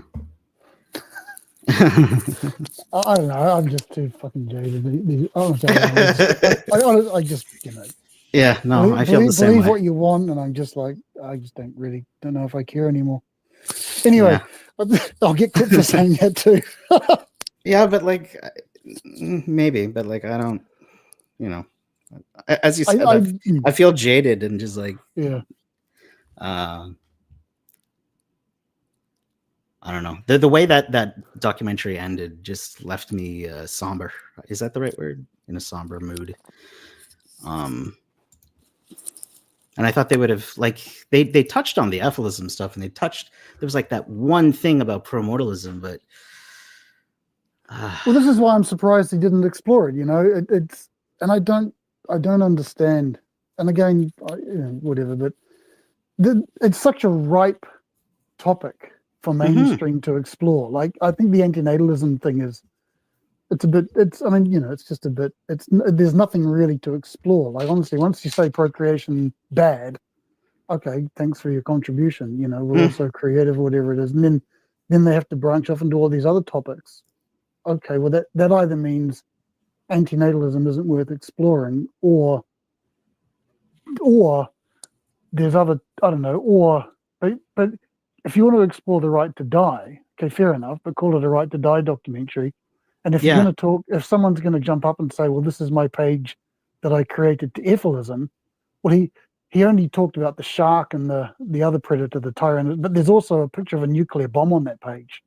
And there's also a picture of Gary. And then, you know, let's talk about this philosopher and Mendham. I mean, there's a whole, open that door, go down there. That's interesting. Why don't you explore that? That's just waiting to be explored. And I think I mean, there's a big nuclear fucking bomb taking up half of that page. Jesus Christ. Yeah.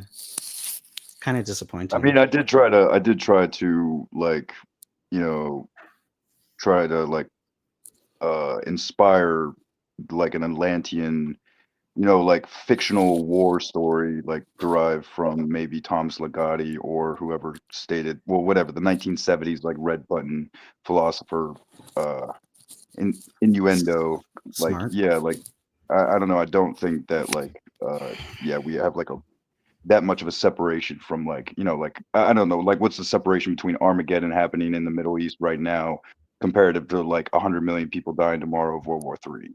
There's like what is the actual difference? I mean, you're either the people dying or you're the people dying. So like there's like I don't think like in the strictest sense that like human supremacy is acceptable like at the standard level. There's always like logic to be had. I just want to say to my audience, for the positive commentary about like interviewing Benintar, I appreciate the commentary. I'm in a mood. So I'm sorry if it comes across jaded, but I am jaded. I can understand people, yeah, thinking it was cool. And it was cool. I mean, whatever, I don't know. This documentary kind of had me meh. And especially that last conversation. Oof. I like the Kirk segment, not gonna lie. That was fun. Yeah, that was surprising. That was that was great. Though associating like antinatalism with guns may not be a good idea. So early, I think it's like early on, you see Kirk, who's an administrator of the Facebook group of antinatalism, and he has a great outfit. I don't know how to explain it. You gotta watch that part. It was just, that was good. And of course, Les Unite, he's safe. And I'm not saying that as a negative. It's just, you can tell he's been around and knows, his message and says it clearly and calmly and, Who was the last person you mentioned after Kirk? Les Unite from the voluntary human extinction movement. He's always chill to see and to talk to. So that was good.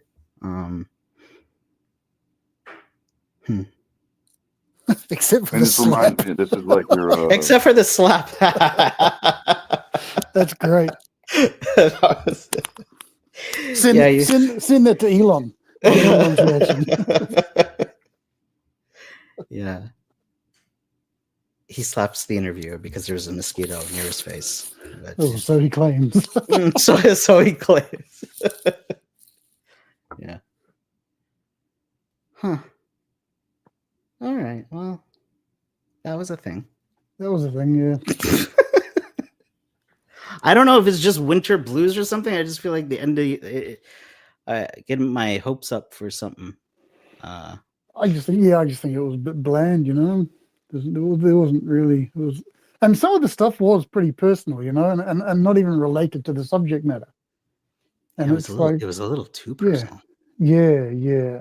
Like I felt like uncomfortable kind of thing. You know what I mean? Yeah. But like I say, it's what he wants to. However he wants to show his videos. So. Are you glad that you weren't part of this thing now? Oh, I really am. Yeah. Like I told him I'd do it if it was just audio. But obviously, and also because he's traveling around the world, he probably didn't want to come here either, which is probably another 80% of it.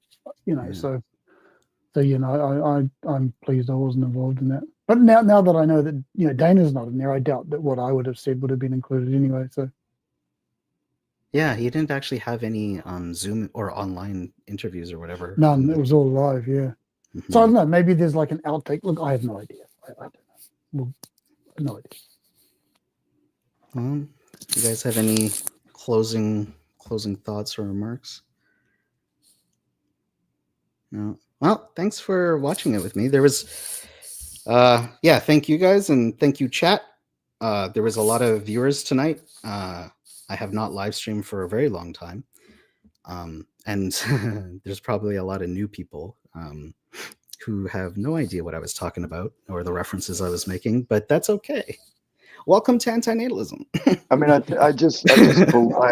have faith like that. The zeitgeist, like antinatalism, is in the zeitgeist. I mean, this like the spirit of the times, like something that like the alpha generation is. I don't know, just like the black pill philosophy is like so like gargantuan. Like, I mean, comparative even to like antinatalism, it seems like black pill philosophy is like really popular, and I don't know how like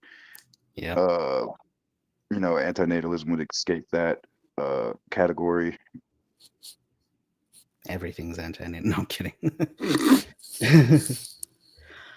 Well, folks, thank you for the company, and thanks for joining. Yeah, sorry for Tyler, raging. Sorry for raging at you, Mark. No worries. Glad you're back, and you know, stay healthy. Don't get too much into the internet stuff. I mean, you can. It's your life, but like, I know I gotta. Oh, wait, never mind. Andrew. Hello. Hello. Can I be heard? Why can't I hear anyone? What's going on? Uh-oh. Yeah, Can yes, I with that hear outrageous anything? accent. Oh, my bloody goodness. Good day, mate. Whoa. Oh, wow. Oh. I've actually... That works. Well, let me see if I can... Oh, look at that. Hello. Now, oh. All right, Oka, what's your take? Can I be heard, though? Is it... Yes. Can you hear us? Okay, we can all hear each other. Yes. Yes. I got you. I'm just going to listen to you, too. Infotainment. The whole Yes. sort of way it was edited, it's there to sort of get that, human emotional appeal. I suppose I can't blame him for wanting to do that. It wasn't going to talk about the philosophy of anything. So, yeah. What do you do? You complain like we're doing now. You can whinge. I mean, these are the prominent people. These are the prominent people representing antinatalism. That's right. That's right. So a guy who stands around out, in public, yelling at people through a megaphone. Amanda, they wanted the job. They all wanted that job. They worked hard to get it. Now they're the two people for the media. Oh, there's Danny and Amanda. And Lawrence was also in there as well, isn't he? Yeah, Lawrence, that's who I mean. All of those people, they wanted the job, But yeah, no mention of it. I mean, they called it a philosophy, but I never touched on it. But I don't think that was I don't think that was the point of the damn thing. I don't even know what the point was. Was it just to like highlight an internet niche thing? Yeah, this is why I was wondering what that chap normally does. Like what Rebellion. He has done a few other dangerous. docos. He's done a few other docos. He has a podcast series. Just look up his name and you'll find his podcast series. Sure. But I noticed that this YouTube channel he just started the channel with this video or for this video for some reason. Oh, okay. Yeah. Okay. So I'm assuming he's going to go on and do other things. You spoke to him then, Steve? Is that right? Just for about an hour. Yeah. Sure. Okay. And we just talked about ephilism and all the other blah blah blah stuff related to that, and that's all it was. So. Probably not human interest enough for the directors. Elon Musk backing out of trying to create sentience on Mars. That was relevant. Was that in that? I don't remember that. Well, yeah, like I don't know. Probably last year, like this is why like I was like just sort of disgraced by like the Vegan Gains interview with Amendum, where Amendum was basically charging Elon Musk for trying to create sentience on Mars, whereas he was totally like just dismissive of any credibility for like an actual omnicide argument, because I think he sort of passed over that, like after Conundrum, like I don't know, a million videos of Conundrum just dismantling like, you know, any prognosis of like a contemporary philosophy of omnicide without like the involvement of Putin and Trump or something or other. Is this Tyler, or is this like an AI version No, of this Tyler? is, No, yeah, that's this is, Tyler. yeah, this is Tyler. This is, I don't know. I'm in dopamine. I have dopamine. I'm afraid bit you're of leaving me a little oxytocin. confused, mate. That's my, yeah, that's Um, my, that's my job. That's your niche. That's your niche. You're doing it well. You've rose to the occasion now. Look, I don't know what else one would have expected from something like that. I was It was just- expecting like to see like, you know, the circus. I was expecting to see everybody, and you know, the old band back together kind of thing. And like when I saw Kirk, I was like, oh wow, like he's all right. Maybe Friendly Antinatalist will be in there, and I'll be honest, the whole part of me thought Andrew would be there too. And you've been around what, like 10 freaking years? Yeah, but I was telling you this like I first started communicating with antinatalists online in 2015. So next year's going to be the 10-year anniversary of Happy whatever anniversary. the fuck. Thank you. I will exactly. Whatever the fuck we've been doing for the last 10 years. That's exactly it, mate. Fucking it. I'll certainly be drinking to that. Absolutely. I feel I've accomplished so much. I look back over my time and think that was productive. Well, let's do something else. What a constructive use of my time. Yeah, look, I got no idea why I kept coming back. Don't ask me why. It's habit. It's habit now. I just, you know. I hear you, mate. Reproduction is just a trend. Reproduction is just a trend, you guys. Like reproduction will be absent, you know, in like a billion years. So there's nothing to worry about. Like at least at the tachyon level. Cool. So I think antinatalism won in that sense. Well, not antinatalism, evolution. Yeah. If it comes to that. I thought I would maybe see D&W maybe, or like the guys from the Voidcast. Yeah, I mean, leaning at someone like that. Yeah. Yeah, would have much. And Carlos, that. That would have been good to see them. Yeah, exactly. I don't think Watch would want to be seen. I think he sort of tries to reserve his privacy. Yeah, but they could have done like, you know, just like, so when I saw like said antinatalism kind of documentary, like I didn't expect it would just be in-person people. I thought it would have entailed some like interviews through Zoom or something like that. And you know, people who've been around for like 10 plus years would have been, you know, interesting to hear their perspective. Well, at the very least, they could have mentioned where modern philanthropic antinatalism came from. But you know, obviously, it's more of a, I don't know, more like a lifestyle kind of thing. I think that was more the angle that they were sort of taking. You know, the people. And I think also to get to those. Oh, sorry, I'm cutting off. You go. But also, like, no, you're right. Conundrum too is, you know, Conundrum would have. I don't know. There's a whole bunch of people I could probably think of. I don't know. And Man, Benatar, I think, like Benatar talked to like, I know he's busy, but if you're going to create a documentary on a philosophy, then maybe have one thinker, any, or even have a student of like philosophy or bioethics, or just even like, mention even Rivka Weinberg, or like even anybody that even criticizes antinatalism. Yeah, that's what I was going to say as well. Someone just someone knowledgeable about it at that Yeah, level. someone knowledgeable about the field. Yeah.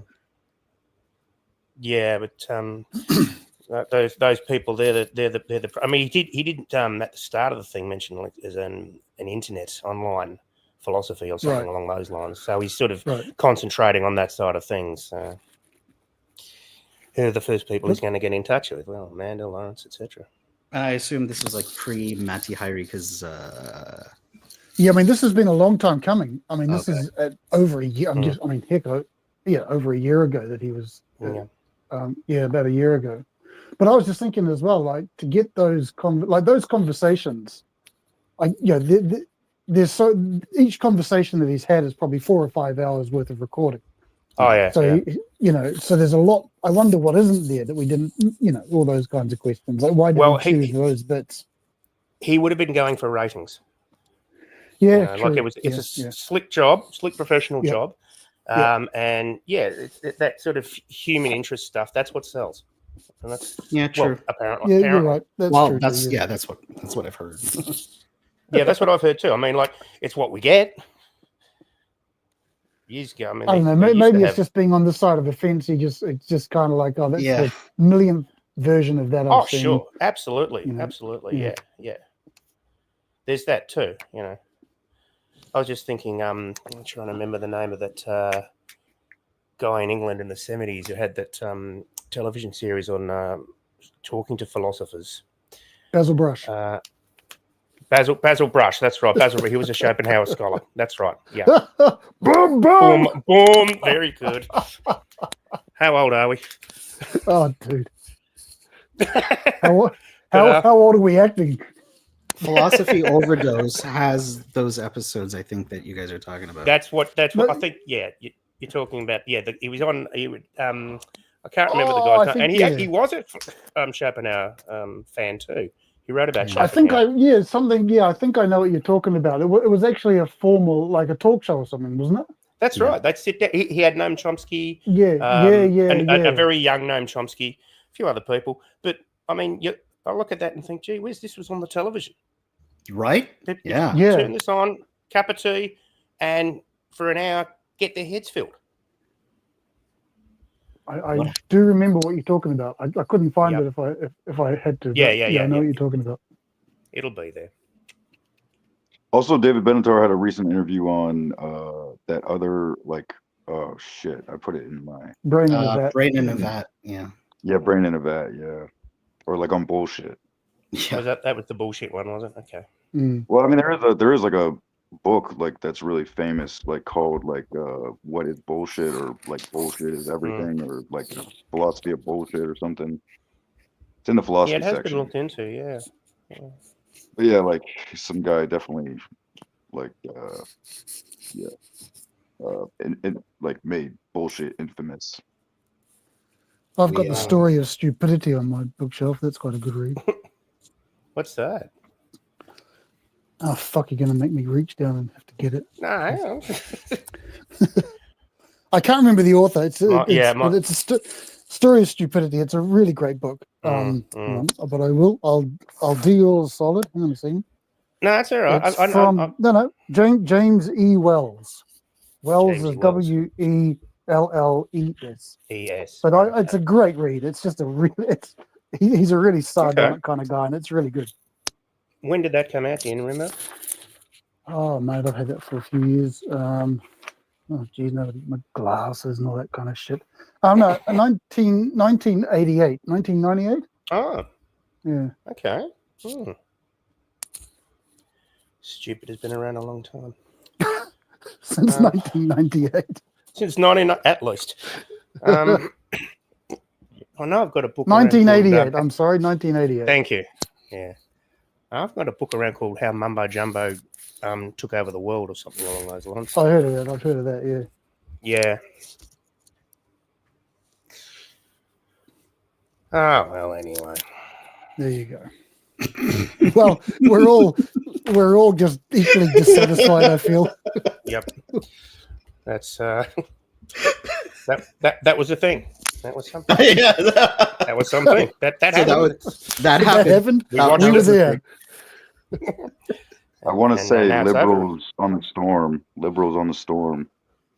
I don't know. It was like the crisis like 2 weeks ago before I went into the psych ward. I just heard about it. Like some CEO or chief executive officer of like, The health the insurance. health.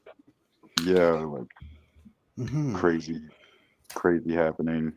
Just nonstop crazy ever since I was born. I don't know. There hasn't been one day of peace on Earth for me. I mean, to quote like Goethe or whatever, Goethe like had never had Goethe. a peaceful. Yeah, why is Goethe so important to pessimism? Does anyone I didn't know? know that he.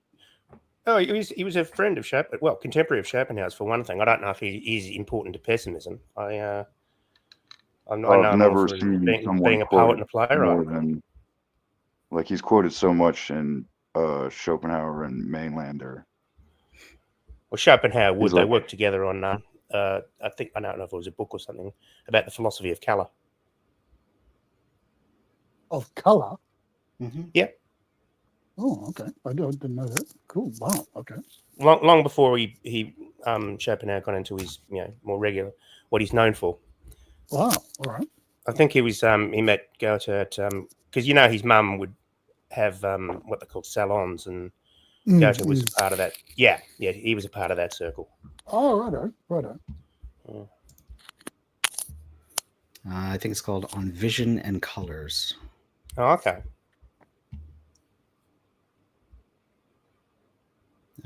Schopenhauer had extensive discussions with Wolfgang von Goethe, or whatever, however you say it. I'm pretty sure it's pronounced Goethe.